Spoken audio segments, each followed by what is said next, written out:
नमस्कार सर्वांना, श्री स्वामी समर्थ। आज आपण कोकणी पद्धतीने खेकड्यांचा रस्सा कसा करायचा ते बघूया। बाजारातून खेकडी विकत घेताना नेहमी ती जिवंत विकत घ्यायची। चला तर आता खेकडे कसे साफ करायचे ते बघूया। सर्वप्रथम खेकड्याचे आंगडे आपल्याला मोडून घ्यायचे आहेत। कशा प्रकारे मी खेकड्यांचे आंगडे मोडून घेतले आहेत।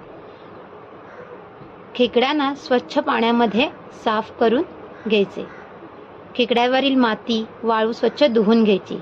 आता खेकड्यांचा हा वरचा कवचाचा भाग आपल्याला अशा प्रकारे तोडून घ्यायचा आहे आणि हा पेंद्यांचा भाग आपल्याला रश्श्यासाठी वापरायचा आहे। चला तर आता आपण वाटणाची तयारी करूया। सर्वप्रथम इथे मी 2 कांदे कापून घेतले आहेत। एक सुकं खोबऱ्याची वाटी कापून घेतली आहे। एका पॅनमध्ये कांदा व्यवस्थित भाजून घ्यायचा। कांदा काढून घेतल्यानंतर त्याच पॅनमध्ये हे खोबरेही आपल्याला भाजून घ्यायचे आहे। त्यानंतर दोन्ही जिन्नस एकत्र करून पुन्हा व्यवस्थित असे वाटण भाजून घ्यायचे। एका मिक्सर जारमध्ये आपल्याला ह्या वाटणाची बारीक पेस्ट करून घ्यायची आहे। त्यामध्ये एक मिरची, थोडीशी कोथिंबीर घालून आपण हे मिश्रण एकत्र करून घ्यायचे। हे बघा, वाटण आपले तयार झाले आहे। पुन्हा मिक्सर जारमध्ये खेकड्यांचे हे छोटे आंगडे आपल्याला बारीक करून घ्यायचे आहेत। ह्या आंगड्यांचा आपल्याला एका चाळणीच्या साहाय्याने रस काढून घ्यायचा आहे। गॅसवर एक पसरट भांडे ठेवून त्यामध्ये 3 पळी तेल घ्यायचे। तेल गरम झाल्यानंतर त्यामध्ये 3-4 कढीपत्त्याची पाने, 5-6 लसणाच्या पाकळ्या व्यवस्थित भाजून घ्यायच्या। एक बारीक चिरलेला कांदा घालायचा। एक बारीक चिरलेला टोमॅटो घालायचा।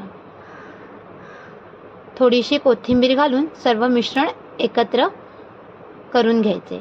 1 चमचा आलं लसणाची पेस्ट घालून मिश्रण एकत्र करायचे। 1 चमचा तिखट, अर्धा चमचा हळद, 1 चमचा काश्मीरी चिली पावडर, 1 चमची धणे पावडर, अर्धा चमचा जिरा पावडर घालून सर्व मसाले तेलामध्ये मिक्स करून घ्यायचे।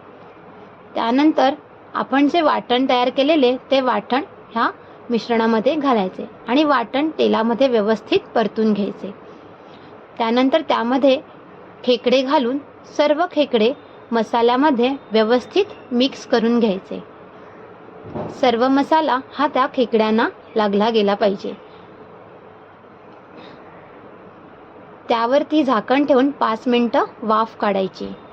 छानपैकी वाफ आलेली आहे। आता त्यानंतर आपल्याला यामध्ये उकळलेले गरम पाणी घालायचे। ज्या प्रमाणात आपल्याला ग्रेव्हीचे घट्टपणा हवाय तेवढे आपण त्यामध्ये पाणी घालायचे। सर्व एकत्र करून पुन्हा त्यावर झाकण ठेवून 10 मिनिटं वाफ आणायची। यामध्ये आता आपण नांग्यांचा काढलेला रस थोडा थोडा टाकून चमच्याच्या साहाय्याने रस्सा मिक्स करून घ्यायचा आहे। नांग्यांचा रस एकसाथ टाकल्यानंतर रस्सा फाटण्याचे चान्सेस असतात। त्यामुळे नांग्यांचा रस हा नेहमी थोडा थोडा टाकून चमच्याने रस्सा मिक्स करत राहायचे आहे। त्यामध्ये आता मी 3 पाकळ्या कोकमाच्या घातल्या, चवीपुरते मीठ घातले आहे। पुन्हा सर्व मिश्रण एकत्र करून 15 मिनिटांसाठी झाकण ठेवून रश्श्याला छानपैकी अशी उकळी काढून घेतली आहे। बघा तर आपला हा आता खेकड्यांचा रस्सा तयार झालेला आहे। त्यावरती थोडीशी कोथिंबीर घालून घेतली आहे। अशा प्रकारे आपला झणझणीत रस्सा तयार झालेला आहे। चला सर्व करूया।